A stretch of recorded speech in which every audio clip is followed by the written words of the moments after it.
Welcome to our December 17th ARPA committee meeting. If we could establish a quorum, I guess just officially, Misha? Yeah. Troy? Yes. Well, Dustin, you're not on here, so sorry. Scott? Yes. Okay, and John? Yes. John is virtual today. And I think we have Jake German with us virtually, and Dustin Meeks is here in person from our legal team, Burns and Thornburg. So only John on the call. Okay, so we don't yet have Jake. Okay, but we do have Dustin, and I'm here too. So we have a full quorum today. Scott did send out through email today and I have approval of November meeting minutes, but actually he has sent out the December 7th public information session meeting minutes. So I'm going to switch that here on the agenda to say December 7th info session meeting minutes. So did everyone get a chance to see those minutes? Yes. And I apologize for the lateness, folks. I just dropped the ball. And are there any additions, changes that are needed? Hearing none, motion to approve those minutes? So moved. Second? Second. Okay, and since we have one, will be official, we have one virtual, we'll do a roll call vote. Misha? Yes. Troy? Yes. Scott? Yes. John? Yes. And me, yes. Okay, our minutes are approved. And one of the first things I wanted to do, based on those meeting minutes, was discuss some of the comments that we received from the public information session. And the first thing I'll say is I thought we had an incredible summary, so thank you, Dustin, and yes, and Mike. They did a fantastic job. We had fairly small attendance. We only had about 7 people, I think, in the audience, and then there were some virtual too that I saw had seen the video. So there was seemingly agreement that we were on the right path. I didn't hear any complaints about what we had approved at council and our general template and our basic plan here moving forward.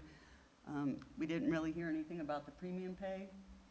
And the most questions were about, I'd say, that 45% bucket.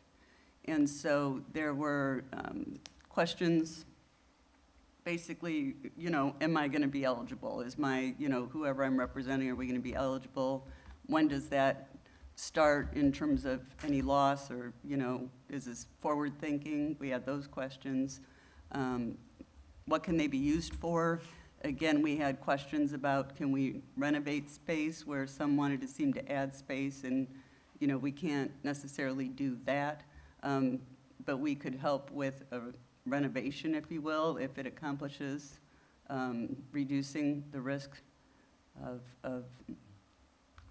the public health emergency, I guess. But in general, I think most are waiting to see, am I going to qualify and how do I do that? And is the application going to be hard?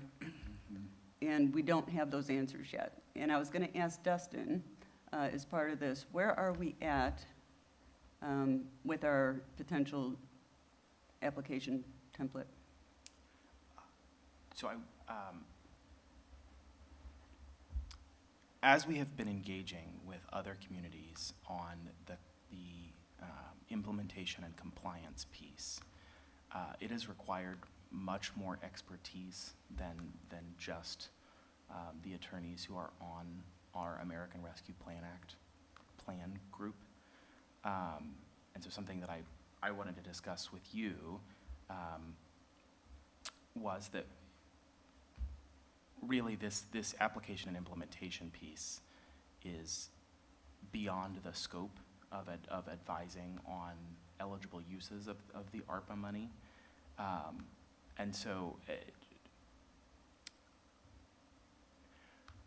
where we can do the work, we have the expertise, it just requires bringing in attorneys who are not involved in this engagement, advising on eligibility, which is something that the city and the firm would have to come to an arrangement on that work. Additionally, Baker Tilly, who's a CPA firm, and they do municipal advising for a lot of communities, has generated a platform to do this that other communities have used, and we've heard really great reviews about, that we would recommend. But as we started down the road of trying to assist some larger communities with the implementation and compliance piece, it's just much more, it's much beyond the scope of what we thought it was going to be, to produce these documents. Does that all make sense? Dustin, I have a question. So just, the complexity lies in the application for people that are requesting funds. That's where the majority of the complexity lies, correct? Because it wouldn't be that complex if we were just distributing amongst what the groups that we said. So for instance, if it's sewer, that sort of thing, correct? Yeah, drafting the applications and the grant agreement that goes with it requires a substantial amount of expertise in like nonprofit law that our team of municipal attorneys, that is just sort of not our silo, if you will. And For outside monies. I mean for not-for-profits and people like that, but I'm saying if we're using it for sewer, let's say that's not, let's say we had one big project and we said, hey, we're gonna use it all for sewer. It's really not that complicated, correct? no, you would use your normal channels. Really, what is the legally complex piece is setting up the nonprofit grant program, and it's no one on our team is a grant writer. Organizations like the United Way have whole teams of professionals that put these things together, and so it's a more substantial lift. Dustin, what if we, I'm just throwing this out, not saying this is what direction we want to go, but if we just decided, hey, we've got 8 non-for-profits, and this is the parameters we want on what constitutes a non-for-profit, and we're going to give them all a lump sum grant, 5,000, 10,000, 25, whatever that number is, would we have to go down that same road? That seems pretty straightforward, and if it's a grant, we don't have a lot of compliance issues to track. Is that correct? Your tracking burden is smaller, yes. To start, right, so the bare minimum from you have to decide what negative economic impact from the COVID-19 pandemic is, and the IFR does not provide guidance on that. And then trying to structure an application that sort of captures the data that's going to prove that for you I guess that's the reason why Baker Tilly has launched in on this, is because they analyze the financials of organizations all of the time, constantly. Lawyers don't. Yeah, super. I thought we could, if it was a non-for-profit that was addressing COVID needs, that we could just do a grant and it didn't have to be a show of loss or anything like that. So a grant is always going to be responding to the negative economic impact.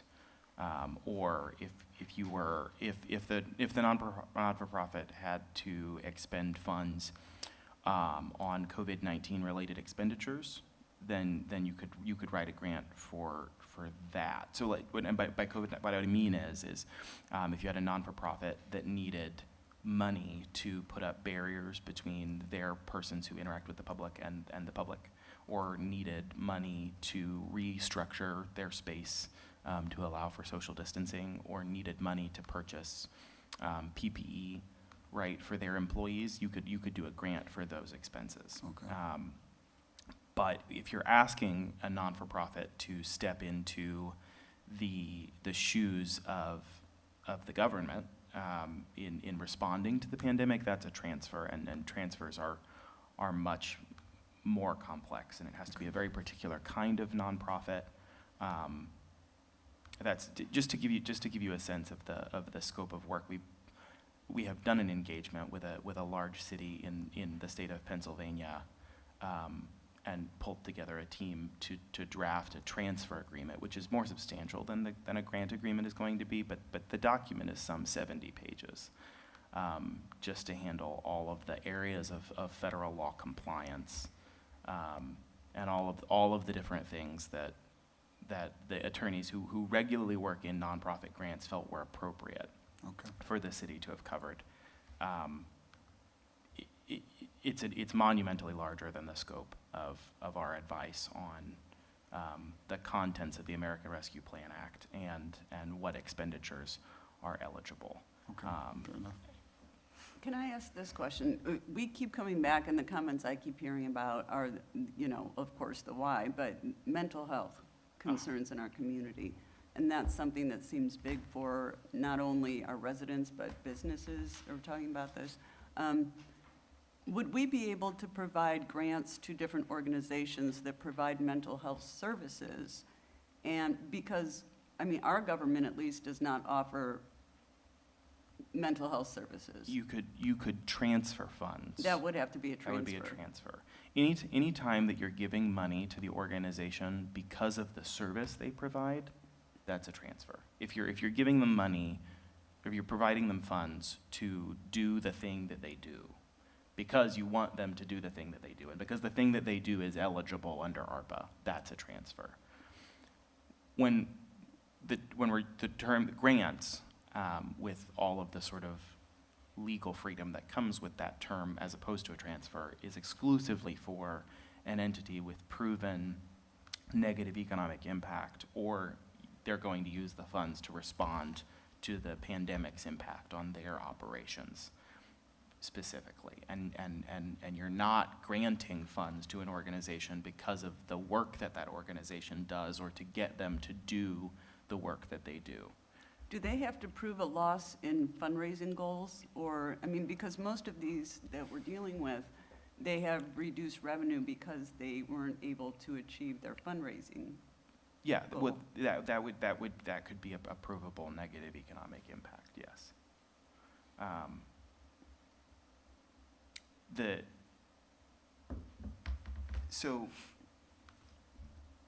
The data collection and analysis piece is substantial, right? Because it's not just, it would be great if we could just put on an application, how much did you expect and how much did you get, and well, how much you got is lower, and so you have a loss, and so that's negative economic impact. But prudence sort of dictates that we have the numbers and projections to back it up, and I think that's where we've run into challenges. We're not, Barnes and Thornburg is not generally involved in most of the implementation steps that communities are taking with the ARPA dollars. A lot of communities are doing infrastructure, and so, what they want to know is the infrastructure eligible? And we get into ARPA and we say, yes, we believe it is, and then they run along with the project. Most of our engagement with communities is on the question of, can we spend the ARPA money, not how do we spend, or how do we implement our spending of the money. And that's where I think our significant challenge is, unfortunately. Yes, and there are consultants that do it. We'd be happy, we'd work with Baker Tilly all the time, and they have a whole platform that they've put together to do it. It always disheartens me, though, to know that I'd have to spend even more money. And granted, I know it comes out of this, but anytime I'm having to spend more money that could be going to benefit the community versus paying attorneys and consultants, I'd prefer it go to the community. Yeah, It's a challenge. We don't have the, not within the limited scope of our current engagement, and not with the team that is doing the ARPA consultation work, do we have the expertise to really do this well. And with the significant audit risk, you would want to be sure that your application and grant agreement were well prepared So there's no way to do this without having a grant agreement with each grantee? I would say that, well, there is a substantial risk to doing it without an explicit grant agreement. Because you're giving the money to respond to negative economic impact or to purchase COVID mitigation materials. And if the grantee does not use the funds, for that purpose, there is audit risk. Transfers have much, closer, harsher tracking of the expenditures that are made. But grants do come with an obligation to ensure that the grant money is used for the grant's purpose at a minimum, to get in writing, the agreement to use it for that purpose, and then the ability I to- understand why the federal government needs to do it this way, but at the same time, it's making it incredibly difficult to help those who need help. I guess, I'm just trying to say, it seems like a big barrier to do it this way.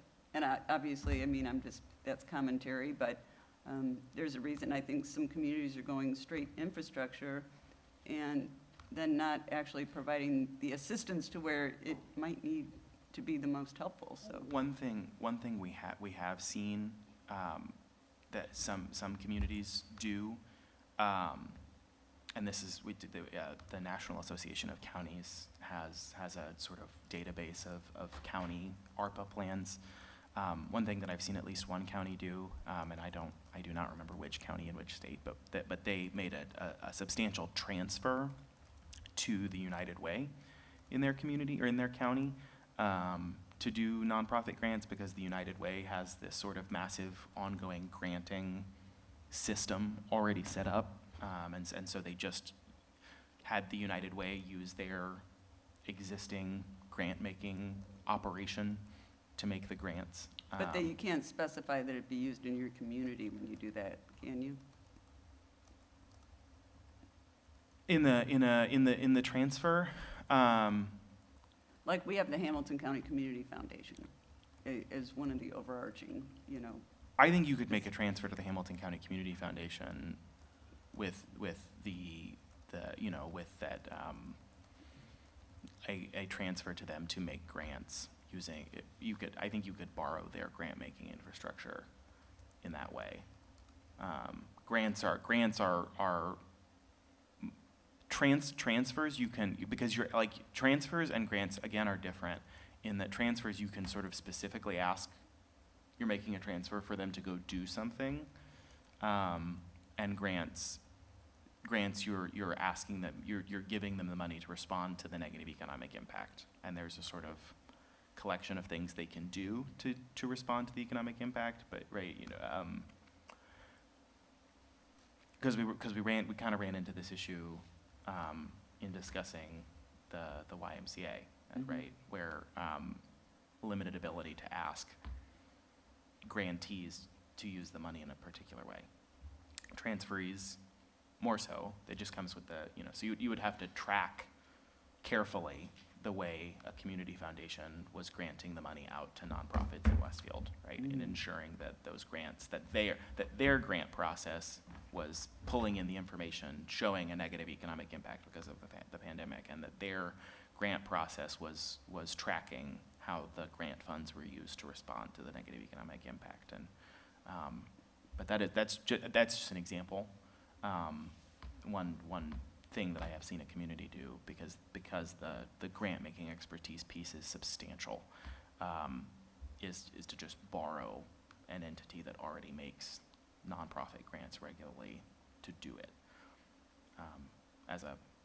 just to use their infrastructure Okay. and expertise. And I know there's obviously a risk, but I've been thinking we had this application coming, and that it would give us really a tool to be thinking about then how we get the money out, how we assess, come up with the methodology and the whole 9 yards. And now to know that we don't really have that. Is there really, could we potentially, and I'm just throwing stuff out there at this point, can we go out there and steal it from somewhere else? I'm looking online, there's other applications out there.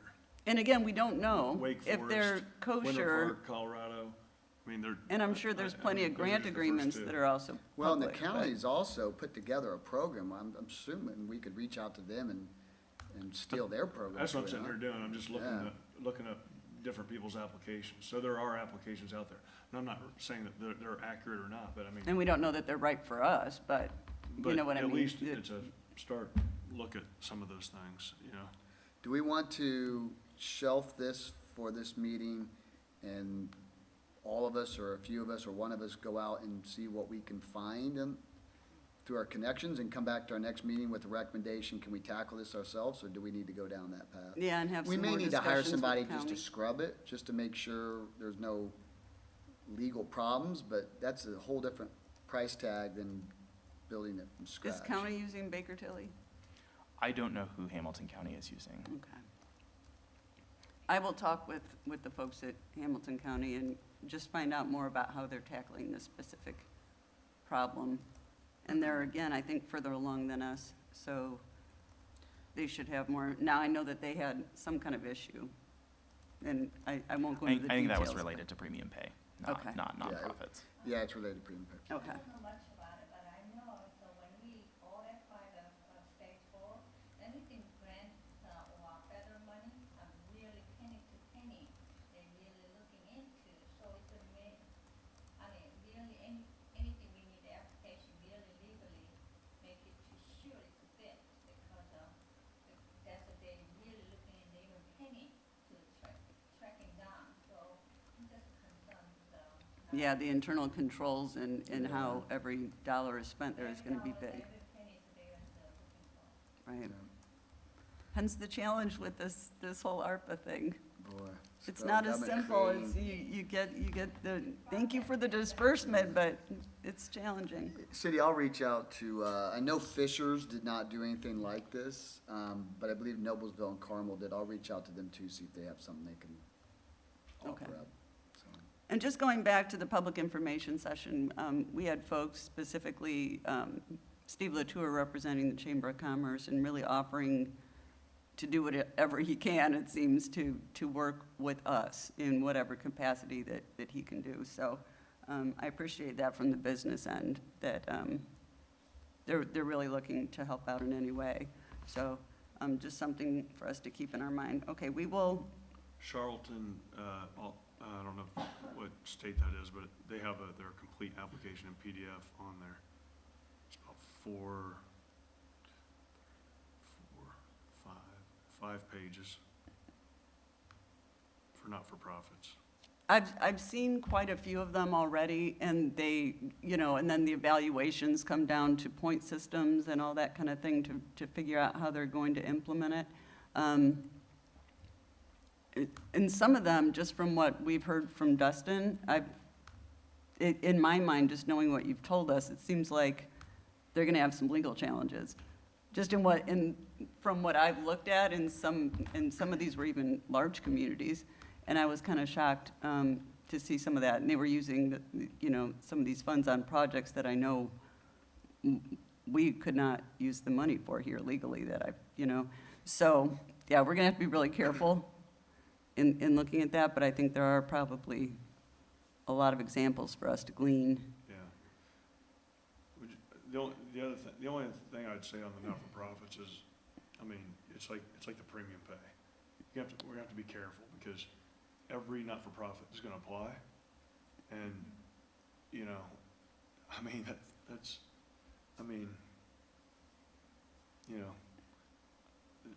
that's why kind of my comment last time, what dollars benefit the greatest good for the community.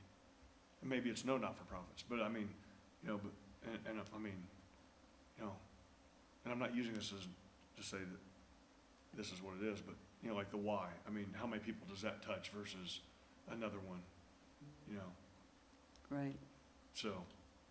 And then we have other organizations, such as the Youth Assistance Program, which actually their needs have really increased from all of the fallout from this And pandemic. that's more of a county thing though, right, Cindy? No, well, we have our own local Westfield's program. Youth Assistance Program? Yes. Yeah. And so they've had much increased need just from everything that's happened. And it's not like they're just making a ton of money. Right. So, Yeah. again, there's the challenge, though, because how are they going to prove the loss? Do you know what I mean? A lot of it is through fundraising, and, Well, the question becomes, you know, that's the other thing. I mean, my mind's just spinning, right? So it's like, let's just talk about fundraising. Normally, I raise $1 million and I spend $990,000. Well, because of COVID, I couldn't do my programs, but I raised $300,000 and I only spent $250. They really are injured, you know? I right. mean, And a lot of them would just like to be offering more services, and they're only offering services based on what they bring in. yeah, I know.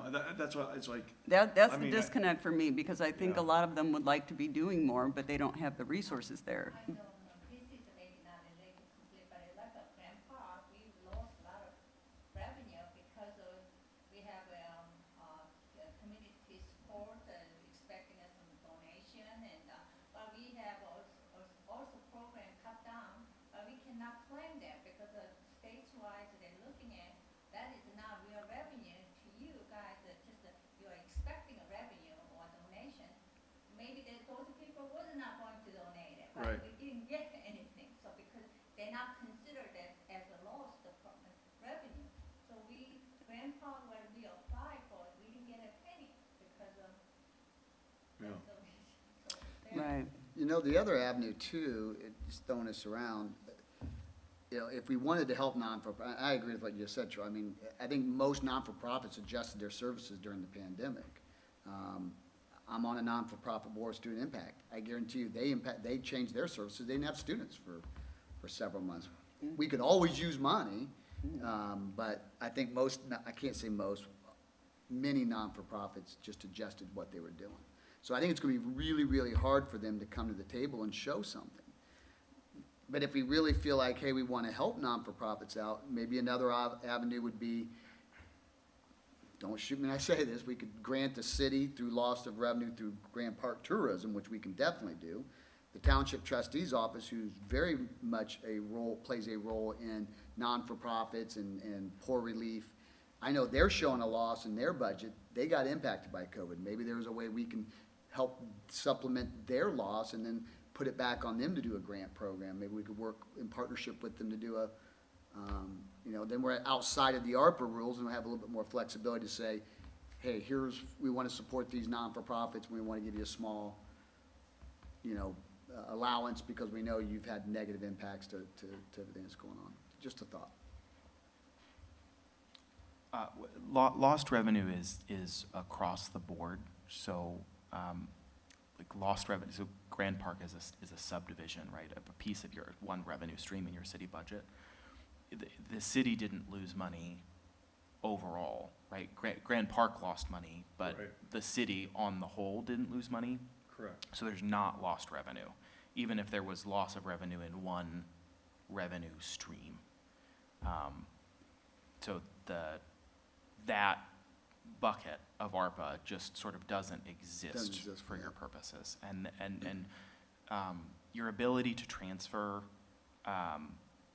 is limited very, very narrowly. And I don't think that the townships would be within the groups that you have the authority under ARPA to transfer money to. It's like, Even though they provide the poor relief and do like the majority of See, the, I was told that they assistance? do qualify, but what do I know?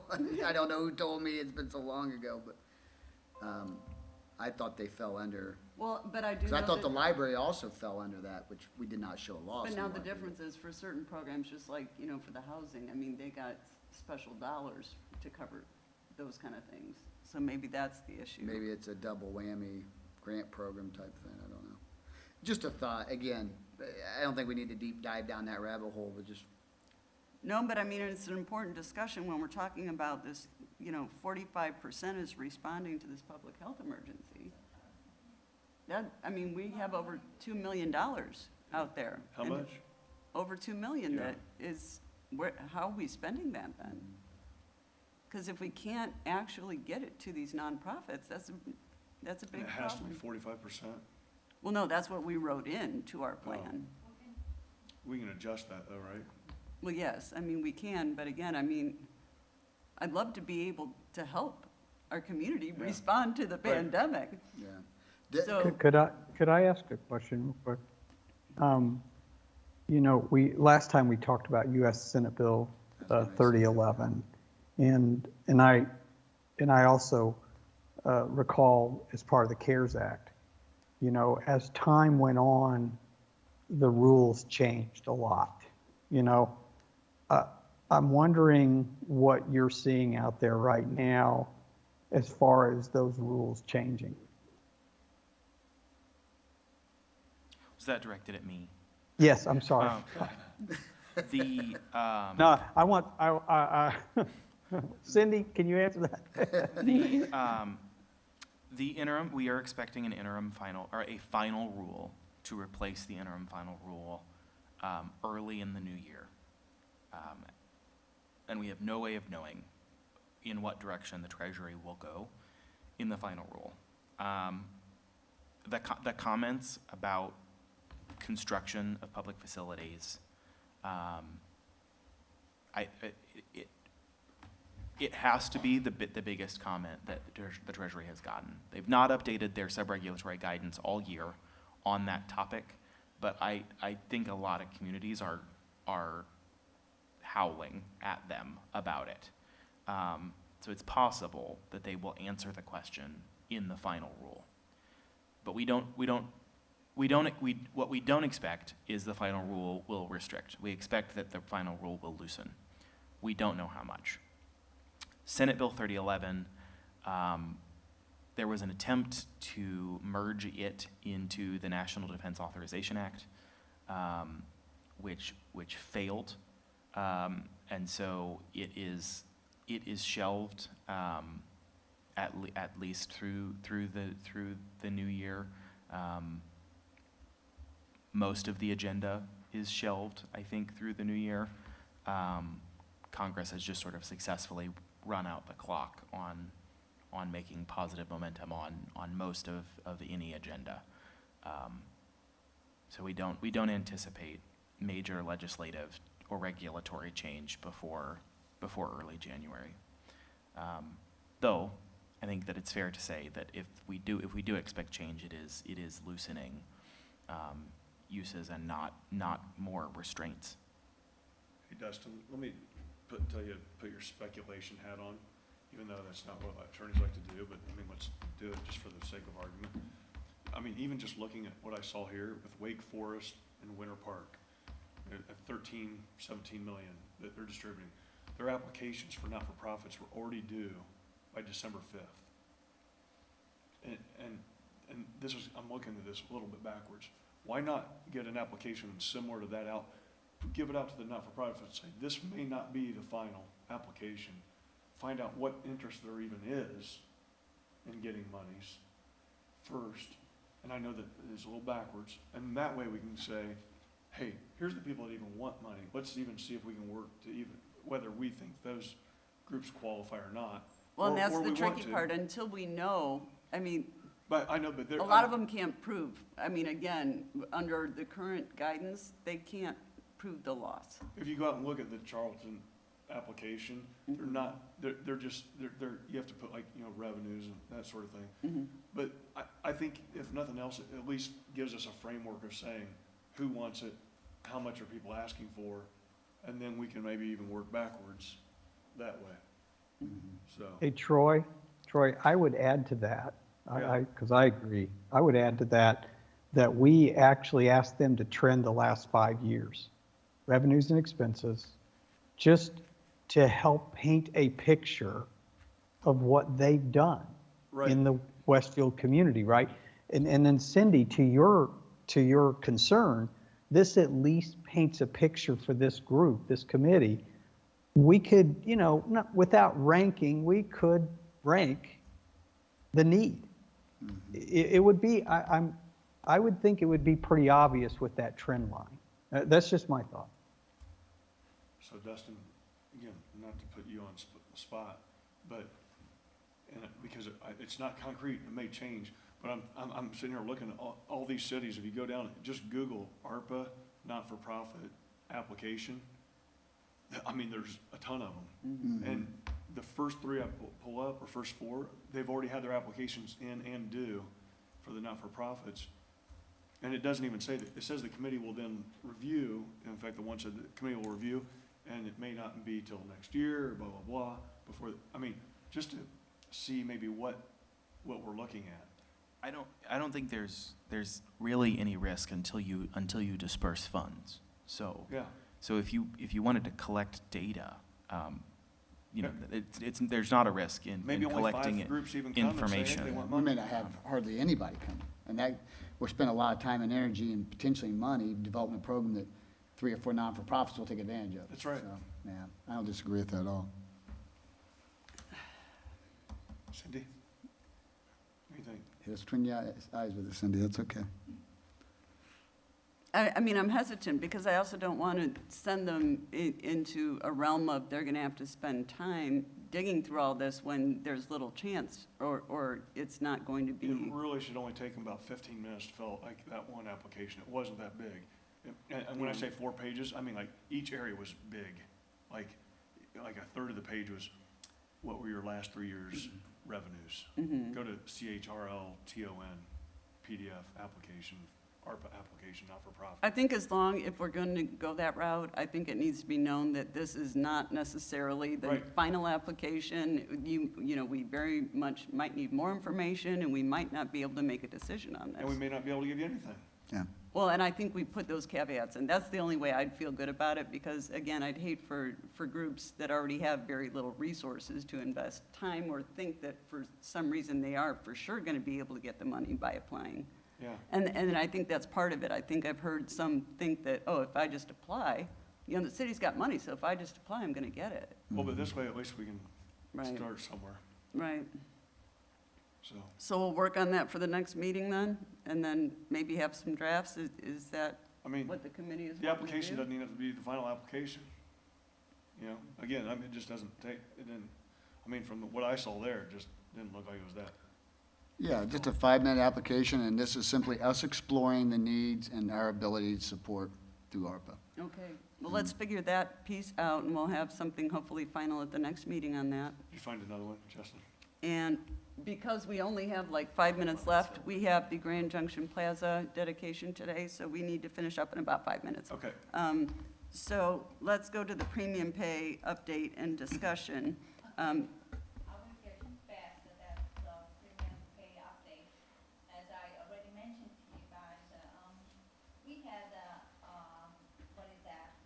Police is 63 people, fire 67, so we'll be 130 people together.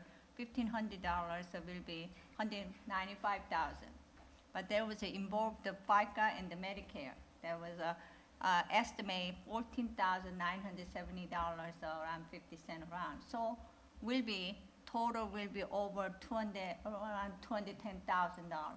Yeah, two. That would, yeah, will be, but still under budgetable, that 5%, 246,000 around, right? So we will be under the still budget. Okay. Even if we pay out of that FICA and the Medicare and all the tax include. Okay, So so it's we originally okay. thought it was going to be 196, but it's actually Yeah. 195 plus, Plus the plus the taxes. payroll tax and. Right. And So it's so- a paper tax, taxes you wanna use still ARP money, right? Yes, That's- Okay. So we basically have, about 35,000 remaining in the allotment that we had budgeted for another round if we see fit, 35,000. or we just will absorb have it back left. into. Got it. Okay. and that's the question we need to answer is, for that remainder of those funds out of the 5%, do we wish to consider further premium pay for other employees who are, I would leave it front-facing. with the public defense, or the police officers versus responders. As soon as you start getting into other people, I mean, it can just go forever and ever and ever. And everybody can say, hey, I had to do this, or I had to do this, hey, I had to do this. I mean, I would stop it at that point. So, Misha, do you have an opinion on this? No. It's hard as an employee, I assume, to be weighing in on that. I mean, I mean, if, like he said, was, if you think about it, everybody wanna deserve that, because, I even jump into, Yeah. say, hey, if you're talking about, police fire, there's, I mean, they deserve that, but it's, if somebody else in the office, they're working, police department, somebody have to, public maybe still contact. We have, like, again, we have to come here, for example. Right. We have to cut the checks, we have to come in here, and we have to, during the COVID, our office, somebody had to come every day. That's what I'm to the saying. work. And then the Yeah. public work, same thing. IT, same thing, they come to, go to each employee, it's a to set up, never-ending- everything never end. Means Yeah. everybody, all the employee, you end up to have to give to, all Yep. the, see, that's at some point you have to cut, so I'm not good, just. Yeah, If you look at what our sister cities have done, and I hear what you're saying, Misha, I'm right there with you. And I think the law doesn't allow us to hit those kinds of people. So there is a small bucket of people that do qualify still, that, Noblesville, Carmel has integrated into their premium pay program, and that is Department of Public Works. And those folks they did interact with the public, and they did expose themselves at a higher rate to COVID than anybody else in the city that we've discussed. Nobody's risk-free. I mean, you can't walk into a room and and not have some risk to COVID, but they certainly put themselves in a much greater risk than the rest of the city. I would be in favor. We've got about 35,000 left, a small, not near as big as what we've done with the public safety, but a $500 or $750 bonus for those folks. We need to go back and scrub the list that Jeremy provided. I think it's roughly 20, 25 folks.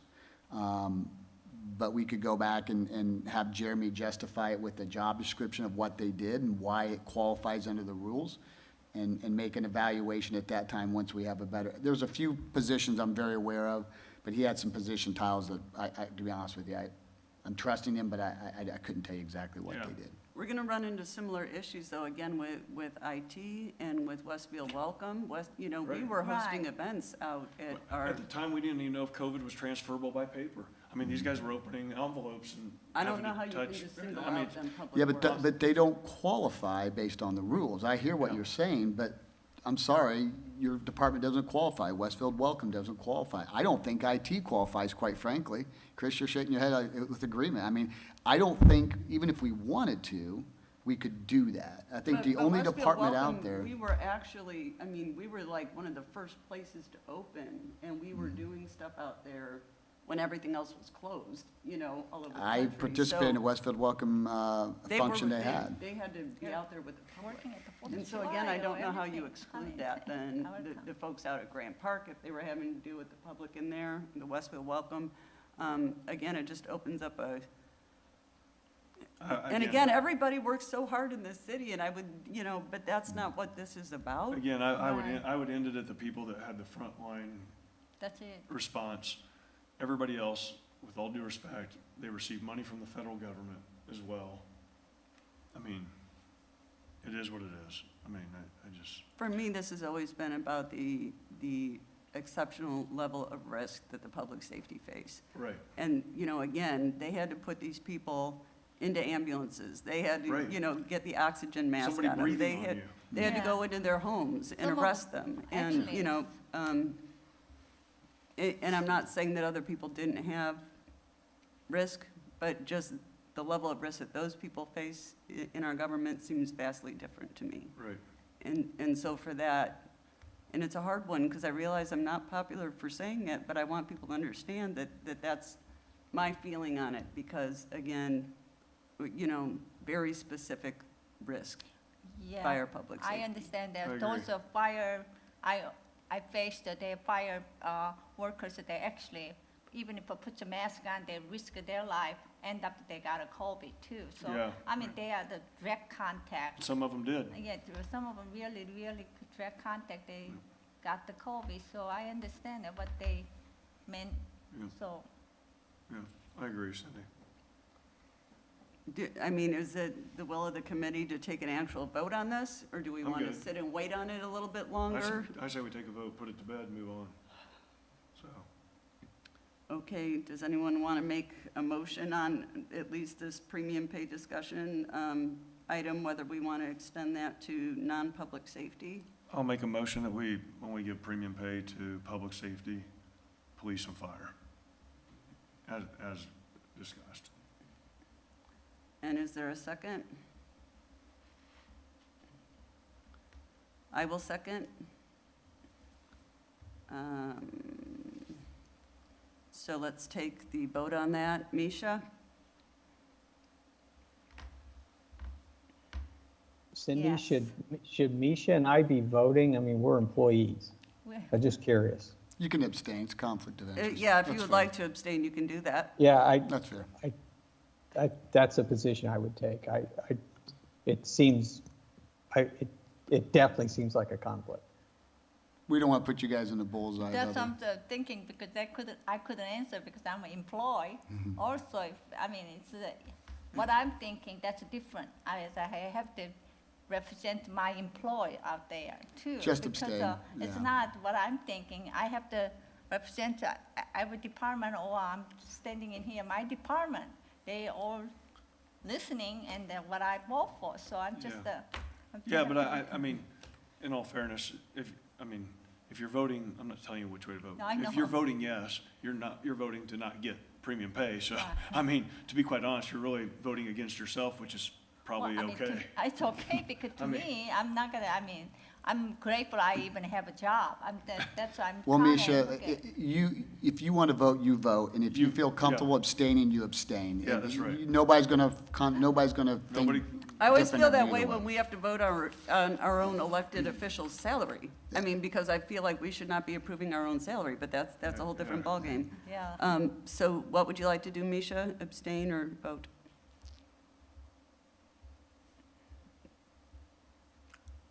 I'm not gonna vote for this. abstain, abstain, okay. okay. And Troy I mean, yes. and Scott? No. And I am a yes. And John, John? you're abstaining? Yeah, he said abstain. Okay.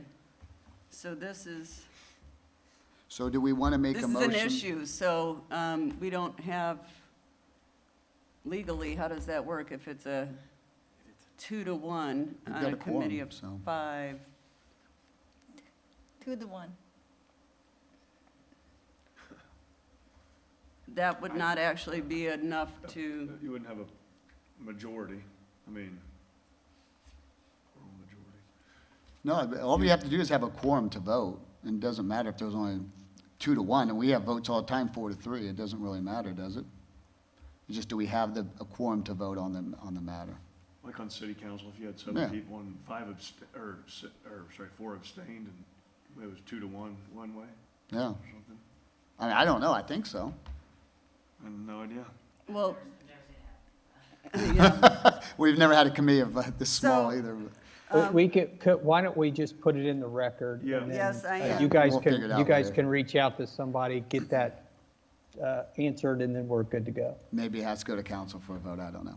The last thing before we, and probably don't need to vote on today because now we're not sure about the vote we just took, but we will want to make a decision then if we decide not to do that, then to roll that money back into the, because we have allotted, we budgeted this, and if we're not going to use it, there's no other opportunity to use it, we need to roll that We back. will roll it back to the. Yeah, but we just can ARPA delay that for regular the next fund. meeting because we're not sure our vote's even legal at this point, so. Does that make sense, Cindy, or? yes. Okay, good. Yes, it does. We are already kind of getting way too late. I am going to hold off on establishing the meeting dates for next year, unfortunately, until our first meeting in January, if that is okay with everyone, given our late time. And motion to adjourn? So moved? Scott, Troy, okay, and I'll take that vote. Misha? Okay. Yes. Yes. Troy is Yes. yes. Scott, yes. John? Yes. And me. Okay, thanks, everybody. Appreciate it. Merry Christmas. Thank you, Cindy. Thank you, Cindy.